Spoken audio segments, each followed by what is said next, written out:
होली का भूत। बचपन से शहर में रहने वाला मनोज इस साल होली की छुट्टियों में अपने गांव दुर्गापुर वापस आता है, जहां उसे देख पूरा गांव खुशी से झूम उठता है। जब गया था तब इतना सा था और अब देखो कितना बड़ा हो गया है।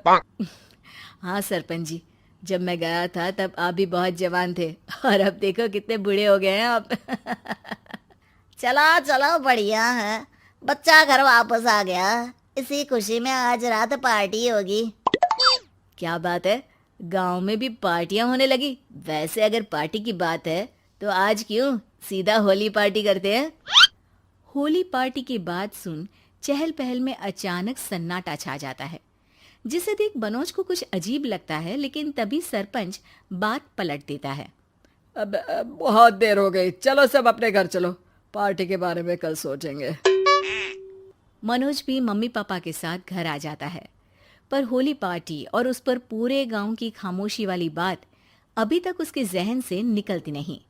पापा, होली पार्टी की बात पर सब चुप क्यों हो गए थे? अरे होगी उनकी कोई अपनी बात। मुझे गांव की पंचायत ही थोड़ी पता है। थक गया हूँ, चलो सो जाते हैं, कल बात करते हैं। पापा की बात मानते हुए मनोज भी सोने चला जाता है।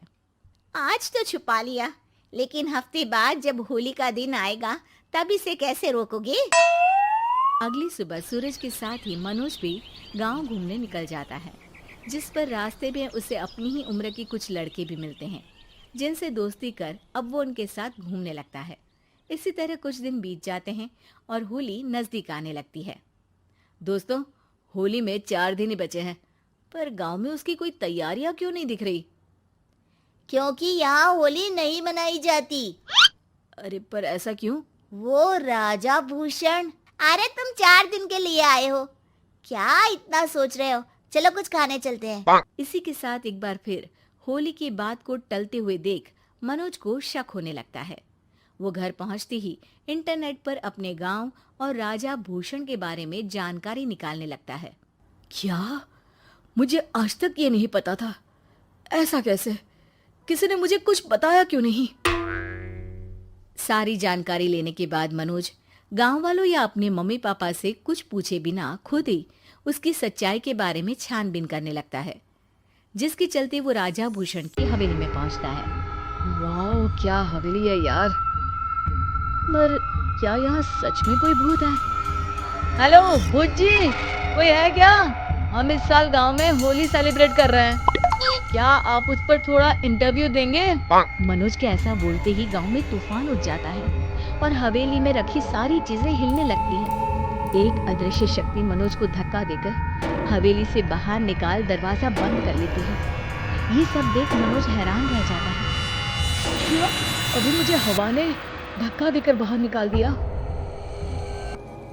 मेरे होते हुए इस गांव में कभी होली नहीं मन सकती, इसलिए दोबारा ऐसी कोशिश भी मत करना, अंजाम बुरा होगा। आवाज सुन मनोज हैरानी से इधर उधर देखने लगता है, पर उसे कोई दिखाई नहीं देता। वो गांव वापस आ जाता है, जहां तूफान की वजह से सब कुछ तहस महस हो चुका होता है। आखिर ये तूफान आया कैसे? ना ऐसा कोई मौसम था और ना ही हमने होली का त्योहार मनाने की बात की थी। सरपंच की बात पर कोई रिएक्शन दिए बिना मनोज चुपचाप अपने घर चला जाता है। इस तरह देखते ही देखते होली का दिन भी आ जाता है और मनोज रंग लेकर गांव में निकल जाता है, लेकिन गांव पूरी तरह खाली होता है। अरे त्योहार का दिन है, धूमधाम की जगह मातम क्यों मनाया हुआ है?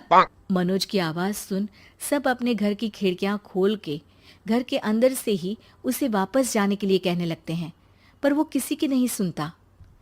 तुझे पहले भी समझाया था, अगर होली खेलने की कोशिश भी की तो अच्छा नहीं होगा।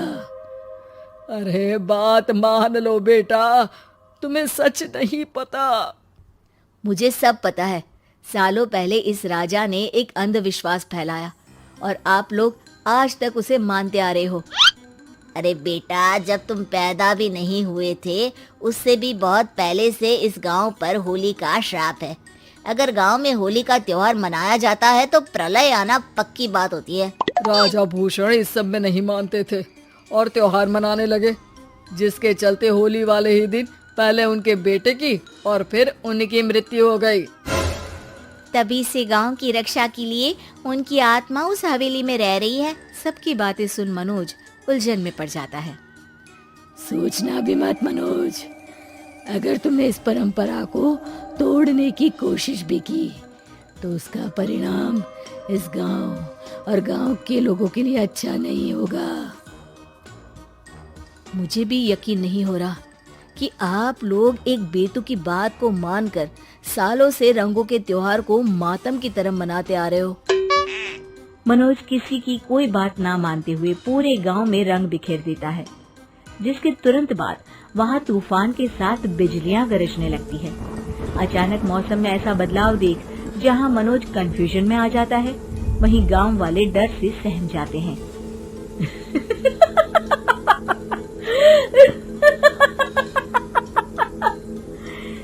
इस लड़के ने हमारे जैसे सिर्फ अपने स्वार्थ के लिए नहीं बल्कि पूरे गांव की खुशियों के लिए यहाँ होली मनाई है, जिस वजह से अब इस गांव पर होली का श्राप टूटता है। ऐसा बोलकर राजा का भूत वहां से गायब हो जाता है, जिसके बाद गांव के लोग धूमधाम से होली मनाते हैं। खुशियों के रंग गांव में बिखरे ही होते हैं कि अगली सुबह अचानक मनोज कहीं गायब हो जाता है और एक बार फिर गांव में होली का नया राज शुरू हो जाता है।